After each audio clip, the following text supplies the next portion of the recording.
Good morning, students. So here I am with the next topic, that is the IV characteristic, static IV characteristic of a thyristor. So basically, हम लोग ने last class thyristor के सबसे most commonly used member जो हमारा silicon control rectifier है उसके बारे में हम लोग ने देखा था। बेसिकली एससीआर में तीन फोर रीजंस होता है। Let us review.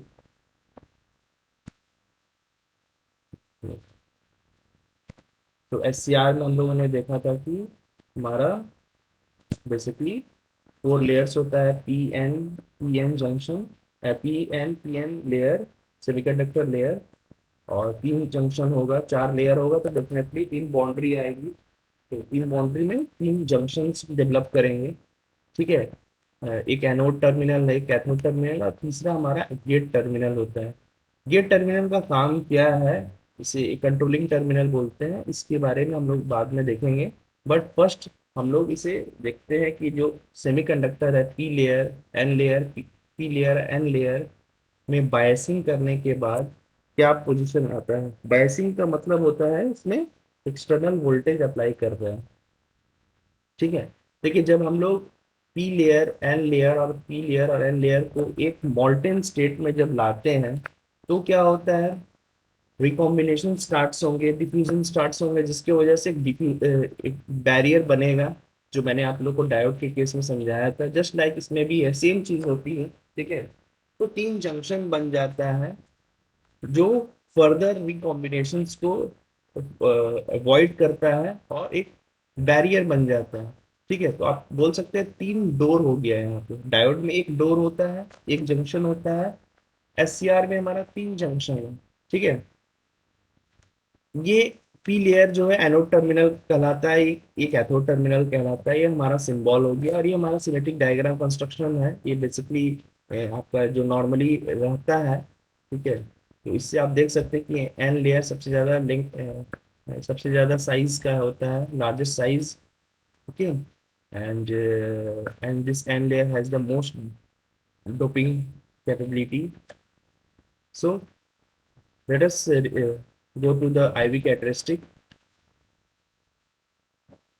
सो आईवी कैरेक्टरिस्टिक्स में, आईवी कैरेक्टरिस्टिक्स का मतलब होता है current and voltage across SCR क्या डेवलप करता है ड्यूरिंग ऑपरेशन। तो इसका बेसिकली तीन ऑपरेशन होता है, तीन मोड होता है जिसमें हम लोग एससीआर को स्टडी करते हैं। पहला मोड होता है रिवर्स ब्लॉकिंग मोड, जिसमें एससीआर बेसिकली ऑफ स्टेट में रहता है। फॉरवर्ड ब्लॉकिंग मोड में हम करते क्या है, एनोड को नेगेटिव टर्मिनल से कनेक्ट करते हैं और कैथोड को पॉजिटिव टर्मिनल से कनेक्ट करते हैं, और गेट को हम कोई सिग्नल नहीं देते। अभी हम लोग आईवी कैरेक्टरिस्टिक जो पढ़ेंगे उसमें गेट का कोई काम नहीं है। नेक्स्ट वीडियोज में मैं आपको बताऊंगा कि गेट टर्मिनल में वोल्टेज लगाने से क्या फायदा होता है। ठीक है। कैसे कंट्रोलिंग पैरामीटर डेवलप करता है, ये बाद में हम लोग देखेंगे। सिंपल अभी हम लोग मोड्स को समझ रहे हैं। तो मैंने जैसे बताया कि तीन जंक्शन फॉर्म हो जाता है जब चार semiconductor layer, extrinsic semiconductor मॉल्टन state में लाया जाता है। तो जब मॉल्टन स्टेट में लाता है, कॉम्बिनेशन और डिफ्यूजन होते हैं और एक बैरियर बन जाता है जिसे जंक्शन J1 J2 और J3 बोलते हैं हम लोग। ठीक है।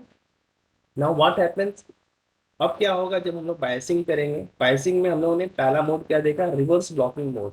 सो रिवर्स ब्लॉकिंग मोड में हम बेसिकली क्या कर रहे हैं कि एनोड को नेगेटिव टर्मिनल से कनेक्ट कर रहे हैं और कैथोड को पॉजिटिव टर्मिनल से कनेक्ट कर रहे हैं, और गेट में कोई कनेक्शन नहीं दे रहे हैं।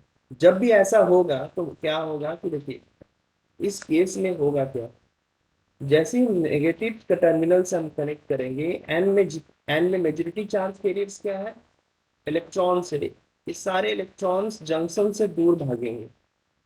ठीक है। तो जंक्शन J3 के पास क्या हो जाएगा, इलेक्ट्रॉन्स की अवेलेबिलिटी काफी कम हो जाएगी। उसी तरीके से जब एनोड को हम नेगेटिव टर्मिनल से कनेक्ट करेंगे तो ई में जो मेजोरिटी चार्ज कैरियर्स हैं, जो होल्स है हमारा, वो सारे जंक्शन से दूर भागेंगे। ठीक है। अब क्या होता है कि होल्स जंक्शन J1 के पास कम है और इलेक्ट्रॉन जंक्शन J3 के पास कम है। इस वजह से क्या होता है कि जंक्शन J1 और J3 रिवर्स बायस में चला जाता है। मतलब आप बोल सकते हैं कि इसमें deficient of majority charge carriers होते हैं। जब मेजोरिटी चार्ज कैरियर J1 और J3 के पास कम रहेंगे तो डेफिनेटली ये जंक्शन क्या हो जाएगा, बढ़ जाएगा, है ना। जंक्शन रिवर्स बायस्ड हो जाएगा, मतलब बढ़ जाएगा, लेकिन किसका बढ़ गया, बैरियर पोटेंशियल बढ़ गया। अब जैसे बैरियर पोटेंशियल बढ़ेगा तो डोर क्या हो जाएगा, ताकतवर हो जाएगा। तो जंक्शन J1 और J3 क्या हो जाएगा, ताकतवर हो जाएगा। ठीक है, तो ताकतवर होने की वजह से क्या हो गया, अलाउ नहीं करेगा कंडक्शन को, इसीलिए SCR बिहेव करता है ऑफ स्विच।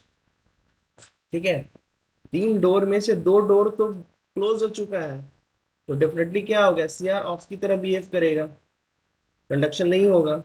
और अब आता है कि जंक्शन J2 फॉरवर्ड वाइज्ड क्यों होता है। देखिए जंक्शन J2 इसलिए फॉरवर्ड वाइज्ड होता है क्योंकि इस टर्मिनल की पोटेंशियल ज्यादा है इस टर्मिनल की तुलना में। इसी वजह से क्या होता है कि P का पोटेंशियल N के पोटेंशियल से ज्यादा होगा।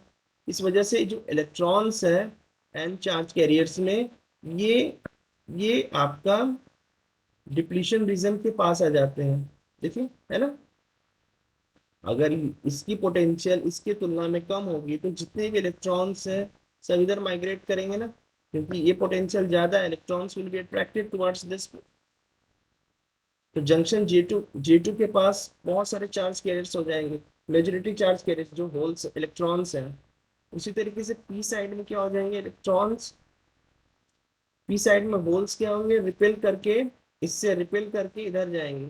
जंक्शन J2 के पास एमिलिटी चार्ज कैरियर्स की, मेजॉरिटी चार्ज कैरियर्स की बहुत ज्यादा हो जाएगी, जिससे जंक्शन J2 मेरा फॉरवर्ड बायस्ड हो गया। ठीक है, अभी तीन डोर में तो दो डोर ओपन क्लोज हो चुका है, तो एक डोर ओपन भी अगर है, is of no use, that's why SCR behave as an off switch. ठीक है, ऑफ स्विच में आपको पता है ओनली मेजोरिटी, अब देखिए इसमें कैपेबिलिटी है कंडक्शन की, और जंक्शन J1 और J3 में क्या है, केवल माइनॉरिटी चार्ज कैरियर्स फ्लो करता है। आपको मैंने बताया था रिवर्स बायस में केवल माइनॉरिटी चार्ज कैरियर्स फ्लो करता है। इस वजह से very small leakage current will flow through this SCR, that is almost negligible, जो ऑलमोस्ट नेग्लिजिबल है। ठीक है, इसी चीज को यहाँ दिए है, देखिए IV कैरेक्टरिस्टिक से मैंने समझाया है आगे, just see it. Small leakage current is flowing, small leakage current is flowing in the reverse blocking mode. ठीक है, जंक्शन J1 और J3 में मैग्नेटिक चार्ज कैरियर्स फ्लो करेंगे क्योंकि उनकी क्वांटिटी कम होती है, इसलिए very small leakage current will flow. And junction J2 ठीक है, डिप्लीशन रीजन कम हो चुका है, बट चार्ज कैरियर्स तो उसमें मैग्नेटिक का चार्ज कैरियर्स ही फ्लो करेगा ना, क्योंकि जंक्शन J1 और J3 में मैग्नेटिक चार्ज कैरियर्स फ्लो कर रहे हैं। इस वजह से very small leakage current will flow through the SCR, और इसे नॉर्मल करंट की तुलना में वैल्यू कम होता है, इसलिए इसे बोला जाता है कि ऑलमोस्ट नेग्लिजिबल, ना के बराबर करंट फ्लो कर रहा है, इसलिए SCR behave as an off switch in this mode. ठीक है, now what happens if you go on increasing this voltage, अगर हम रिवर्स वोल्टेज बढ़ाते हैं तो क्या होगा। Now if you go on increasing this voltage, now what happen, just like diode में, अगर हम रिवर्स वोल्टेज बढ़ाते जा रहे हैं, एक सर्टेन वोल्टेज आएगा, रिवर्स ब्रेकडाउन वोल्टेज, जहां पे जंक्शन J1 और J3 के पास जो माइनॉरिटी चार्ज कैरियर्स है, उनके पास एनफ एनर्जी हो जाएगा कि ये जंक्शन J1 और J2 को ब्रेक करके, J2 तो सॉरी जंक्शन और J3 को ब्रेक करके, J2 तो ऑलरेडी वेरी कम, बहुत कम हो चुका है। ठीक है, और ये suddenly heavy current will start flowing through the cathode to anode terminal, cathode से एनोड की ये डायरेक्शन में current, very large current will start flowing after VBR, breakdown, reverse breakdown voltage. ठीक है, और इस करंट को जनरली हम लोग मैग्नेटिक चार्ज कैरियर्स की वजह से बोलते हैं। ठीक है, और इस केस को बोला जाता है अवलांचे ब्रेकडाउन हो गया, it's a very good term, avalanche breakdown of junction J1 and J3, and at this time power dissipation across SCR is very high and SCR may get damaged, just like the case मैंने diode में हम लोगों ने देखा था। ठीक है, so what happens if you go on increasing this voltage, or if you go on increasing this reverse voltage, there will be a time, इसे रिवर्स ब्रेकडाउन वोल्टेज बोलते हैं, उसके बाद सडनली करंट हाई हो जाएगा और इस केस में आपका, इस केस में very large current will flow through the SCR in this case and SCR will get damage। और इस केस में SCR डैमेज हो जाएगा, ठीक है, क्योंकि लार्ज पावर डिसिपेशन हो रहा है, वोल्टेज भी हाई है एंड करंट इज ऑल्सो। अचानक से करंट हाई हो गया, इस वजह से वेरी लार्ज पावर डिसिपेशन होगा SCR से और SCR विल गेट डैमेज, ठीक है। सो ये VBR क्या है, मैक्सिमम वोल्टेज जो SCR झेल सकता है। जैसे हम लोगों ने डायोड में पढ़ा था ना, VBR peak inverse voltage, that is PIV। Same just SCR में भी क्या होता है, एक वोल्टेज होता है, उस वोल्टेज के बाद अगर हम लोग SCR में वोल्टेज उससे ज्यादा बढ़ाते हैं तो रिवर्स डायरेक्शन में, तो SCR के क्रॉस हेवी करंट फ्लो करेगा और SCR डैमेज हो जाएगा, ठीक है।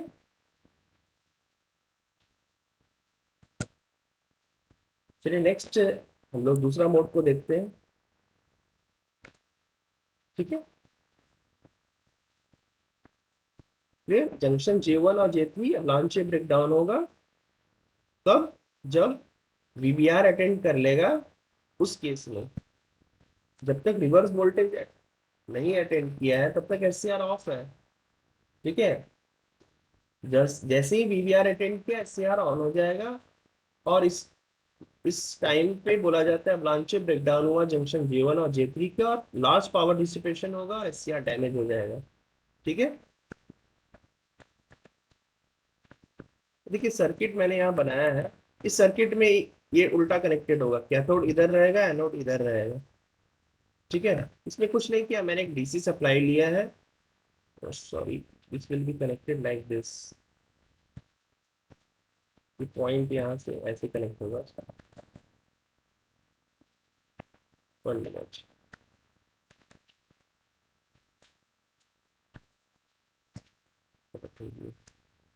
तो ऐसे वेरिएक है, this will not be there,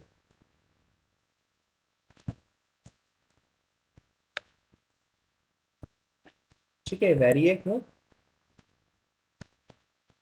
सो इसमें गेट टर्मिनल देखिए, गेट वोल्टेज है, गेट वेरिएक है, गेट करंट को अप एंड डाउन करने के लिए, ठीक है। दिस विल बी, मैं यहाँ पे थोड़ा मिस्टेक हो गया है कि मैं थोड़ा बढ़ा देता हूँ आपको ताकि आप रेक्टिफाई कर ले नोट्स में। ये ऐसा रहेगा and this will be a variac, okay.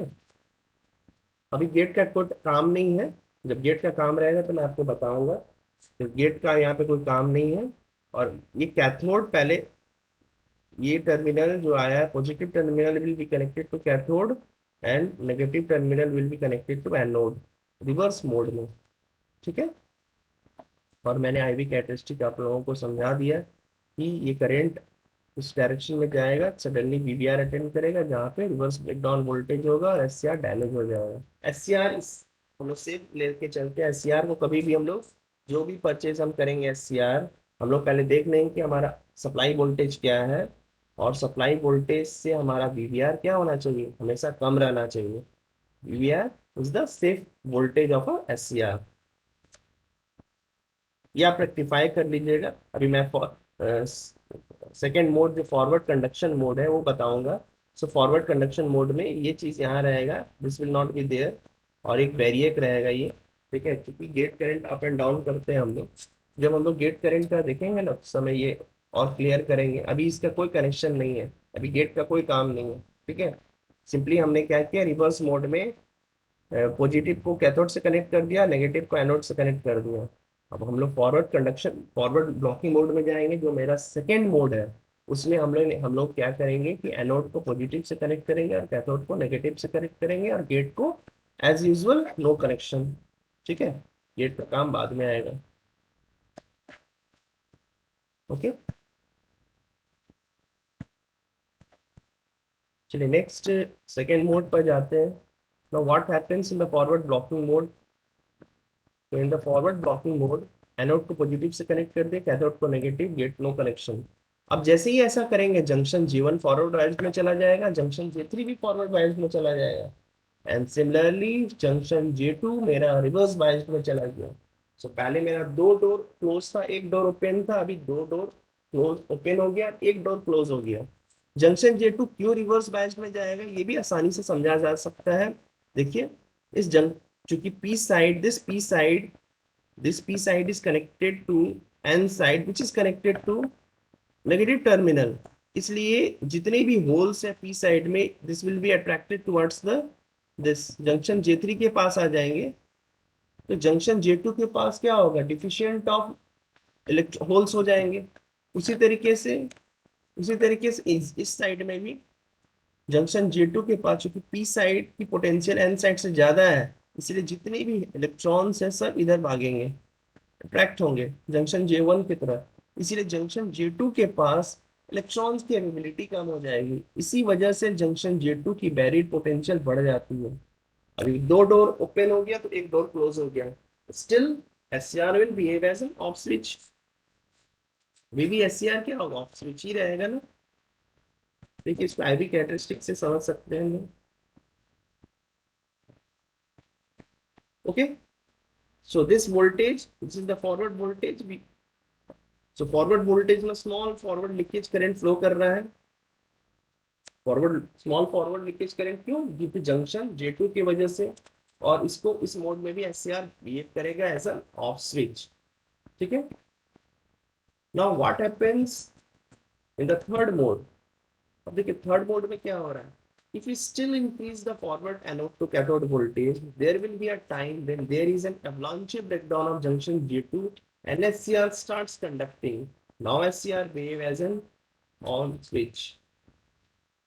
So if we go on increasing, अगर हम ये वोल्टेज बढ़ाते जा रहे हैं, forward voltage, forward anode to cathode voltage, ठीक है, कनेक्शन मेरा ऐसा है, तो क्या होगा, जंक्शन J2 के पास जो बैरियर बना हुआ है वो क्या होगा, उस बैरियर पे प्रेशर आएगा और एक समय आएगा जिसको बोलते हैं VBO, फॉरवर्ड ब्रेकओवर वोल्टेज, जहां पे SCR ऑन हो जाएगा। तो इस पॉइंट से लेकर इस पॉइंट तक SCR ऑफ था, तो जैसे ही एक पॉइंट अटेंड किया, current suddenly current will increase and to IL, and this will again go on increasing, and this will depend on the load, nature of the load, ये slope जो होगा ये nature of the load पर depend करेगा कि RL है, जितना जितना इंडक्टिव लोड रहेगा उतना ये स्लोप इस तरीके से जाएगा। ठीक है, सो इस पॉइंट से लेकर इस पॉइंट तक मेरा SCR क्या है, ऑफ है। पर जैसे ही VBO अटेंड किया जंक्शन J1 की अवलांचे ब्रेकडाउन हो जाती है, SCR स्टार्ट करने लगता है कंडक्टिंग। अब जैसे SCR ऑन होगा उसके क्रॉस जो वोल्टेज है उसको ऑन स्टेट वोल्टेज बोलेंगे, जो जनरली समझिए 1 से 2 वोल्ट रहता है। जस्ट इमेजिन कीजिए कि आप हाई पावर सर्किट में जब SCR ऑन होता है तो उसके क्रॉस जो वोल्टेज है वो वोल्ट्स में आ रहे हैं, वो 1 से 10 वोल्ट, 1 से 2 वोल्ट। तो आप जस्ट समझ सकते हैं कि जो वोल्टेज है काफी कम है सप्लाई वोल्टेज के हिसाब से, इसीलिए SCR बिहेव करता है एज ऑन स्विच। ठीक है, और इस पॉइंट पर क्या होता है, इस पॉइंट पर VBO जैसे अटेंड करता है जंक्शन J2 ब्रेक कर जाता है, ब्लांचे ब्रेकडाउन हो जाता है जंक्शन J2 का, और SCR स्टार्ट करने लगता है conducting. When SCR comes in a forward conduction mode from forward blocking mode, the voltage across SCR decreases from VBO to a very small voltage, say 1 to 2 volt.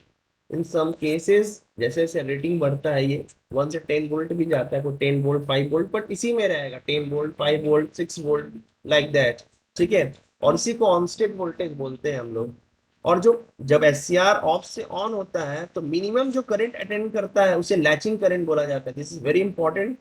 Latching current का definition क्या है, minimum current जो anode current जो SCR attend करता है जब वो on से ऑफ में आ जाता है, ठीक है, उसे लैचिंग करंट बोलते हैं। और इस केस में ये मेरा सर्किट डायग्राम हो गया। ठीक है, still there is no gate connection, anode is connected to the positive terminal and cathode is connected to the negative terminal. ठीक है, अभी भी देखिए इसमें क्या है, यू विल रेक्टिफाई दिस, ये आप चेंज कर लीजिएगा, मैंने जैसे आपको बताया था, this will be like this and there will be a variac here also. ठीक है, सो ये चीज ध्यान में रखिएगा। तो जंक्शन J2 यहाँ से यहाँ, जंक्शन J2 का ब्रेकडाउन हुआ और तीनों डोर ओपन हो गया और यहाँ पे अटेंड कर लिया करंट। अब ये करंट यहाँ पे रुकेगा नहीं, क्यों नहीं रुकेगा, क्योंकि देखिए ये लोड पे, करंट हमेशा लोड पर डिपेंड करता है ना। ये तो ऑन हो गया, ये 1 से 2 वोल्ट ले रहा है, बाकी ड्रॉप किधर चला जा रहा है, इधर, है ना। सीरीज सर्किट हो गया, load is connected with the SCR in series, तो सीरीज में है तो इसके क्रॉस वोल्टेज क्या है, 1 से 2 वोल्ट। इसके अक्रॉस वोल्टेज हो गया मेरा 1 से 2 वोल्ट। ये क्या है, ऑनस्टेंट वोल्टेज 1 से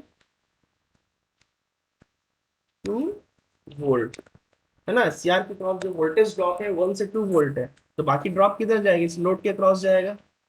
तो अब ये लोड का नेचर पे डिपेंड करता है करंट क्या अटेंड करेगा। तो जितना इंडक्टिव लोड होगा ये ऐसा स्लोप बनेगा, और जितना रेजिस्टिव ज्यादा होगा ये slope parallel to the Y axis होगा। ठीक है, क्योंकि जल्दी आपको पता है इंडक्टिव लोड रहेगा तो धीरे करंट डिले करता है। ठीक है, सो ये IL क्या हो गया, latching current, the minimum current जब SCR ऑफ से ऑन में जाता है। ठीक है, clear? Now what is the this IH is basically known as a holding current. Now ये क्या होता है कि जब SCR को हम ऑफ करते हैं ना, अरे ऑन तो हो गया SCR, पर ऑफ कैसे करना है, ऑफ हम किसी मैकेनिज्म के थ्रू करेंगे, तो बाद में हम लोग देखेंगे कि ऑफ कैसे किया जाता है। जब भी हम ऑफ करेंगे तो अब आप तो सोच रहे हो कि IL करंट पर ऑन हुआ है तो IL करंट पर जैसे नीचे गया ऑफ हो जाना चाहिए, बट ऐसा नहीं है। ठीक है, करंट को और हमें डिक्रीज करना पड़ता है। डिक्रीज कहाँ तक करना पड़ेगा, एक सर्टेन वैल्यू जिसे बोलेंगे IH, और वहां पे जब SCR के क्रॉस जो करंट है वो पहुंच जाता है तब SCR ऑफ की टेंडेंसी में चले जाती है, ऑफ होना शुरू हो जाता है। तो IH is the current below which SCR will get of. इसे हम लोग स्विचिंग कैरेक्टरिस्टिक में जो नेक्स्ट टॉपिक में पढ़ाना है उसमें और अच्छा से देखेंगे। ठीक है, पर इसे आपको भी समझना है कि IL से IH हमेशा छोटा रहता है, मतलब मुझे ज्यादा करंट डाउन करना होगा ऑफ करने के लिए। ठीक है, ये दो डिफिनेशन काफी इंपॉर्टेंट है, you must remember. IL is the latching current, जो करेंट ऑफ से ऑन में, आप जब SCR ऑफ से ऑन होता है तो जो मिनिमम करंट अटेंड करता है SCR उसे लैचिंग करंट बोलते हैं, और उसके बाद जो करंट है वो डेवलप करता है according to the load, load के अकॉर्डिंग वो करंट डेवलप कर जाएगा, लोड के वैल्यू के हिसाब से वैल्यू अटेंड करेगा। ठीक है, now this value can go in this point, this can also go in this point also. ठीक है, और depend on the value of load. और ये जो स्लोप है, ये स्लोप डिपेंड करेगा नेचर ऑफ द लोड। जितना ज्यादा इंडक्टिव होगा ये स्लोप ऐसा डिले करेगा, और जितना ज्यादा रेजिस्टिव होगा ये स्लोप क्या होगा, slope slope parallel to Y axis जाएगा। ठीक है, clear? So this was the IV characteristic of SCR। ठीक है, SCR में हम हम क्या कर रहे हैं, ऑन से ऑफ से ऑन कर रहे हैं, कैसे, फॉरवर्ड वोल्टेज बढ़ाकर। तो नेक्स्ट टॉपिक में हम लोग फॉरवर्ड वोल्टेज हम लोग पढ़ेंगे कि SCR को ऑफ ऑन कैसे किया जाता है। तो पहला जो है वो फॉरवर्ड वोल्टेज ट्रिगरिंग होता है, जो इसमें अपने को मैंने अभी समझाया है। नेक्स्ट क्लास में हम लोग गेट ट्रिगरिंग पढ़ेंगे कि गेट का भी काम क्या है। ठीक है, एक और चीज, ये VBO will always be less than VBR। इसका रीजन क्या है, VBO वोल्टेज चाहिए जंक्शन J2 को ब्रेक करने के लिए, और VBR वोल्टेज चाहिए जंक्शन J1 और J3 को ब्रेक करने के लिए। तो यहाँ दो जंक्शन ब्रेक करे, यहाँ एक जंक्शन ब्रेक करे, इसीलिए VBR का वैल्यू हमेशा ज्यादा रहेगा। ठीक है, और जब भी हम लोग SCR परचेज करेंगे VBR को देखते हैं हम लोग, नॉट VBO, क्योंकि VBO हमेशा VBR से छोटा होगा। ठीक है, this is very important characteristic, you must understand this characteristic. इसी को यहाँ देखिए, minimum current of value of anode current below which an SCR must fall for turning off is known as a holding current. Okay, thank you, next class.